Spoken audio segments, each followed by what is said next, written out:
देवी और सज्जनों, नमस्कार, जय हिंद। में एक बार फिर डॉक्टर टी सी राव आपके सामने एक नया वीडियो लेकर के आया हूँ, जिसपे हम बात करेंगे नरेंद्र मोदी जी की व्यक्तित्व, उनके प्रयास, उनके मन में है, क्या वो चाहते हिंदुस्तान के लिए, क्या उनका विजन है, क्या हमें आगे देखने को मिलेगा। हाल ही में एक mister Joseph hope New York times के प्रधान संपादक हैं। उन्होंने नरेंद्र मोदी के बारे में क्या कहा है वहां के अखबार में, वो पढ़ने लायक है दोस्तों। नरेंद्र मोदी का एकमात्र उद्देश्य भारत को एक बेहतर देश बनाना है। ये किसने कहा है? उन्होंने। हम तो कह ही रहे हैं, लेकिन आज विदेशी लोग भी ये मान रहे हैं। यदि उन्हें नहीं रोका गया तो भविष्य में भारत दुनिया का सबसे शक्तिशाली राष्ट्र बन जाएगा, पावरफुल कंट्री बन जाएगा, अगर भारत को नहीं रोका गया। तो ये शब्द हैं अमेरिका के न्यूयॉर्क टाइम्स के प्रधान संपादक की। ये अमेरिका, ब्रिटेन, रूस और जापान तक को आश्चर्यचकित कर देंगे, कोई डाउट नहीं है इसमें। ब्रिटेन को तो पीछे छोड़ ही चुके हैं। अगर हम इकोनॉमी का बात देखें तो militarily also will soon be crossing them, कोई डाउट नहीं है इसमें। नरेंद्र मोदी एक खास लक्ष्य की ओर बढ़ रहे हैं। कोई नहीं जानता है कि वो क्या करना चाहते हैं, उनके इरादों रणनीति का अनुमान नहीं लगाया जा सकता। ये हमारे देश को भी महसूस हुआ है, लेकिन जो भी करते हैं वो देश के भले के लिए करते हैं। चाहे वो नोटबंदी हो, जीएसटी हो, किसी को नहीं पता था, लेकिन उन्होंने एक छक्का लगाया है भारत की इकोनॉमी में। मुस्कुराते चेहरे के पीछे वो एक खतरनाक देशभक्त हैं, ये उनका कहना है, इसमें कोई डाउट नहीं। हिंदुस्तान के लिए वो कुछ भी कर सकते हैं। वो दुनिया के सभी देशों का उपयोग अपने राष्ट्र भारत के हित के लिए कर रहे हैं और करते हैं और करते रहेंगे, हमारा भी मानना है। सबसे पहले उन्होंने पाकिस्तान और अफगानिस्तान के साथ अमेरिका के रिश्ते खत्म किए।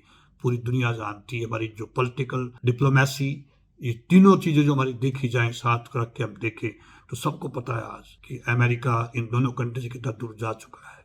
इसके बाद नरेंद्र मोदी ने वियतनाम के साथ गठबंधन बनाया, चीन के महाशक्ति के सपने को चकनाचूर कर दिया और तीनों देशों का इस्तेमाल किया। दोस्तों, वियतनाम और चीन के बीच देशों में तेल निकालने को लेकर लंबे समय से चल रहे विवाद का फायदा भारत को हुआ है। भारत के समर्थन से वियतनाम ने चीन के दक्षिणी समुद्र में तेल का उत्पादन शुरू किया है। वियतनाम अब अपना सारा तेल भारत को सप्लाई करता है। इसके लिए संयुक्त राज्य अमेरिका का भी अलग अलग समर्थन है। उन्होंने बिना युद्ध के पाकिस्तान को एक गरीब देश बना दिया। पाकिस्तान में आटे के लिए लाले पड़ रहे हैं। वहां अगर सरकार कोई सब्सिडी या कोई स्कीम देने आती है, कैश डिस्ट्रीब्यूशन, वहां पे लोग क्या होगी, मौत हो रही है लाइन में लग लग करके। कहां पे लाके खड़ा कर दिया पाकिस्तान को। इन्होंने ईरान के बंदरगाह को अपने अधीन कर लिया है। दोस्तों, उन्होंने अफगानिस्तान की सीमा पर पाकिस्तान को विभाजित करने वाले क्षेत्र के बहुत करीब एक भारतीय सैन्य अड्डा भी स्थापित किया। ये बातें हैं मिस्टर जोसेफ हॉप की, जो न्यूयॉर्क जो अखबार है उसके संपादक हैं।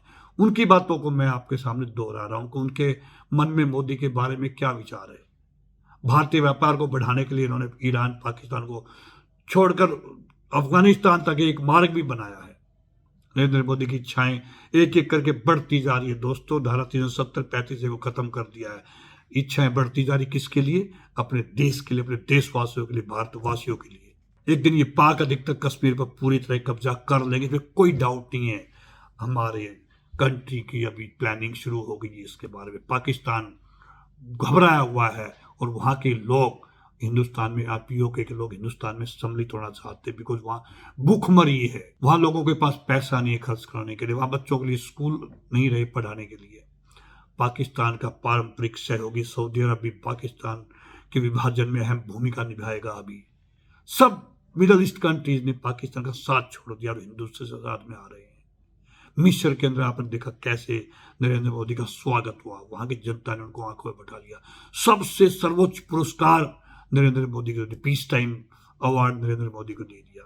एशिया में चीन और अमेरिका को खत्म करने में इन्होंने शार्क समिट रद्द कर दुनिया को अपनी ताकत दिखा दी।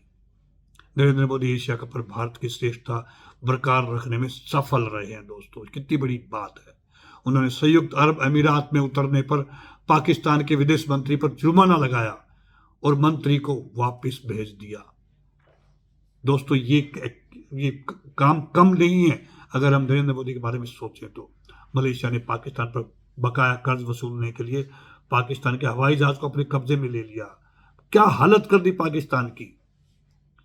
ये फिर मैं बता रहा हूं, ये मेरे शब्द नहीं है दोस्तों, मुझे गर्व हो रहा है एक भारत के बारे में, एक महाशक्ति का जो मेन अखबार है उसके संपादक ये बातें कह रहे हैं नरेंद्र मोदी के बारे में, भारत के बारे में। नरेंद्र मोदी मीन्स भारत, भारत मीन नरेंद्र मोदी आज के दिन, बिकॉज वो हमारा नेतृत्व कर रहे प्रधानमंत्री हैं। उन्होंने बड़ी सटीकता से दोनों देशों को अपने नियंत्रण में रखा है।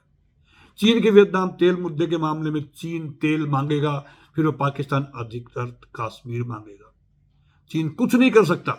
ये शख्स भारतीय राजनीति को बिल्कुल अलग स्तर पे ले जा रहे हैं और भारतवासियों का इनके पास सपोर्ट है, साहस है। सभी लोग इनको बहुत महत्व दे रहे हैं, लोग इनको उत्साहित कर रहे हैं।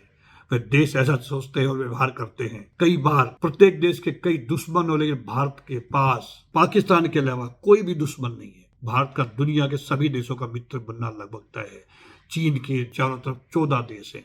सब देशों के साथ में उनका आज कोई ना कोई विवाद है, सीमा का विवाद है 14 के 14 देशों के साथ में। लेकिन भारत का विवाद केवल अभी देखा जाए तो चीन और पाकिस्तान के साथ ही दोस्तों, सभी मित्र बनना चाहते हैं। अगर चीन का भी काबू चले, भारत को कल दोस्त बना ले, वो उनके प्रयास हो रहे हैं। कोविड के बाद में उनकी हालत खराब है।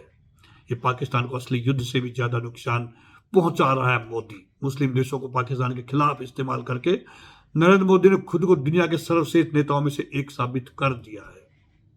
अगर पाकिस्तान भारत के साथ युद्ध भी करता तो भी उसे इतना नुकसान नहीं होता जो अभी बगैर युद्ध के पाकिस्तान को हो गया है। सभी देशों के साथ बातचीत में इनकी ईमानदारी को ध्यान में रखा जाना चाहिए दोस्तों। ये किसी को धोखा नहीं देते हैं, जो कमिट करके आते हैं उसको पूरा करते हैं। भारत की प्रगति शेष विश्व के लिए कठिन होगी, सोचते ही रह जाएंगे, अनुमान नहीं लगा सकेंगे भारत के अगले जो हमारी पहल है उसके बारे में। भारत की वर्तमान आश्चर्यजनक वृद्धि के परिणाम संयुक्त राष्ट्र के सभी देशों को भुगतने पड़ेंगे। ये मिस्टर जोसेफ होप ने कहा है। मैं जोसेफ होप के जो विचार हैं उनसे मैं सहमत हूं, क्योंकि वो मजबूर है ये कहने के लिए। उन्होंने देखा है हकीकत, अमेरिका में नरेंद्र मोदी का वहां पे इनकी इंपॉर्टेंस देखी है। हर अमेरिकन कैसे मोदी के लिए तालियां बजा रहा था, कैसे खड़ा होकर के मोदी मोदी कह रहा था। वो देखते वो बिल्कुल पूरी दुनिया की राजनीति के बारे में उनको पता है कि हिंदुस्तान ने एक एक करके सबको कैसे शॉट आउट कर दिया। आने वाले समय में नरेंद्र मोदी भारत को बहुत ऊंचे स्तर पे ले जाएंगे। मैं फिर सभी से निवेदन करता हूं कि हम उनके लिए प्रेयर करें, प्रार्थना करें कि ऐसा व्यक्तित्व हजारों सालों में एक बार मिलता है, वो हमें मिल गया है। हम उनकी लंबी उम्र का, स्वस्थ जीवन का भगवान से प्रार्थना करें। दोस्तों 24 घंटे में 4 घंटे सोने वाला इंसान, ना परिवार ना कोई रिश्तेदार, पूरा देश उसका रिश्तेदार, पूरा देश उसका परिवार, कैसे देश के लिए वो मर मिट रहा है। अमेरिका से वापस आते ही अगर कोई होता तो मिलता, लोगों से, यार दोस्तों से मिलता, यार रिश्तेदारों से मिलता, तो फिर उनको दिखाता। लेकिन नरेंद्र मोदी ने दोस्तों आते ही अहम मंत्रियों की बैठक बुलाई, उस पर चिंतन किया, जो डिस्कस करके आए थे, इंस्ट्रक्शंस पास की उन्होंने कि हमें कैसे एक्शन लेना है। मणिपुर की उनको चिंता थी, जब बाहर थे वो आते मणिपुर के बारे में उन्होंने सिचुएशन के बारे में पता किया, हालातों के बारे में पता किया और अपने दिशा निर्देश दिए। ऐसे व्यक्तित्व को दोस्तों एक सैनिक सलाम करता है। मैं किसी पार्टी विशेष से नहीं हूं, लेकिन मैं मोदी समर्थक हूं। मैं नहीं, हर भारतीय, हर बुद्धिजीवी आज मोदी समर्थक है, बिकॉज वो जो आदमी इंटरनेशनल रिलेशंस में रुचि रखता है, जिनको ज्ञान है इंटरनेशनल रिलेशंस का, वो हर व्यक्ति मोदी का आज कायल है, आज मोदी को अप्रिशिएट कर रहा है। इसी के साथ दोस्तों मैं आपसे विदा लेता हूं। फिर कोई ऐसे टॉपिक पे जो देशभक्ति का, जो देश के विकास से संबंधित होगा, हम आपके सामने फिर हाजिर होंगे सोल्जर वॉइस चैनल पर। Thank you very much. जय हिंद।